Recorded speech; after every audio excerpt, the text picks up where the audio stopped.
France کے شمال مغربی ساحل پر برٹنی کے بالکل جنوب میں یورپ کا سب سے اہم پراگیتھاسک کے مقام کارنگ کے سمندر کنارے گاؤں میں واقع ہے۔ 3000 سے زیادہ میگالتھک پتھر 2 میل سے زیادہ لمبی قطاروں میں رکھے گئے ہیں۔ کارنگ پتھر کو مقامی چٹانوں کی شکل سے تراشا گیا تھا اور اس کے درمیان کھڑا کیا گیا تھا۔ پتھر کے زمانے کے اختتام پر 2500 سے 4500 قبل مسیح میں بیٹھنے والے دنیا میں پتھروں کا سب سے بڑا مجموعہ ہے۔ ماہر آثار قدیمہ کارناک کے بہت سے میگالتھک سے حیران ہیں۔ یہاں یہ واضح طور پر ایک بڑے پیمانے پر تعمیراتی منصوبہ ہے جس میں گرینائٹ کے 50 سے 100 سے لے کر 350 ٹن تک وزنی بلاکس کے بارے میں سنا جاتا ہے کہ جنات نے کارناک کو گرایا۔ ان دیو میگالتھکس کا اصل مقصد کیا اور کیوں ہے؟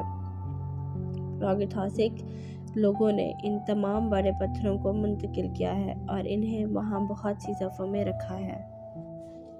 یہاں کارناک میں ہزاروں بڑے پتھروں کو انتہائی دلچسپ انداز میں ترتیب دیا گیا ہے جنہیں آپس میں ملاتی ہوئی لکیروں میں ترتیب دیا گیا ہے جو کہ مثلث بناتی ہیں جو صرف زمین کے اوپر سے دکھائی دے سکتی ہیں۔ پتھروں کے یہ انتظامات بیرونی مخلوقات کے ساتھ بات چیت کا ایک طریقہ ہو سکتے ہیں۔ قدیم یونانی شاعر پینڈر نے صوفیانہ زمین کے بارے میں بات کی جسے ہائپربوریا کہا جاتا ہے، شمال کی طرف جہاں سورج 24 گھنٹے چمکتا ہے۔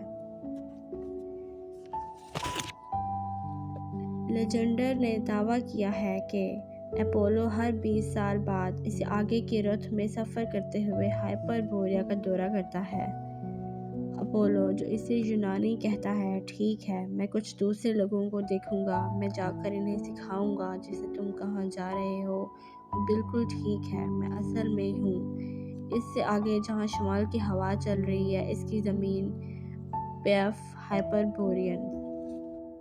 اگرچہ مرکزی دھارے کے ماہر آثار قدیمہ کا قیاس ہے کہ کارنگ پتھر کا زیادہ تر مکان ہے کہ قدیم خرابات، نظریہ نگار کا خیال ہے یہ پتھر جان بوجھ کر ایک انوکھی ہنسی شکل میں رکھے گئے ہیں جو صدیوں سے بہت سے تصادم کے ذریعے سے نکالے گئے ہیں، اور صرف چند سال پہلے فرانس میں انہوں نے اس پوری فرانسیسی برٹنی کی تصویر بنانا شروع کی تھی۔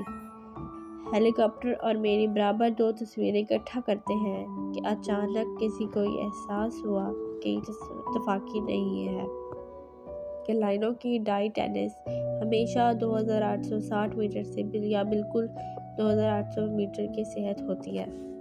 زاویے ہمیشہ ایک جیسے ہوتے ہیں۔ اس کے پائتھاگورم مثلث تمام پتھر کے زمانے کا ایک بڑا ہنسی نمونہ ہے جو کہ ناممکن ہے۔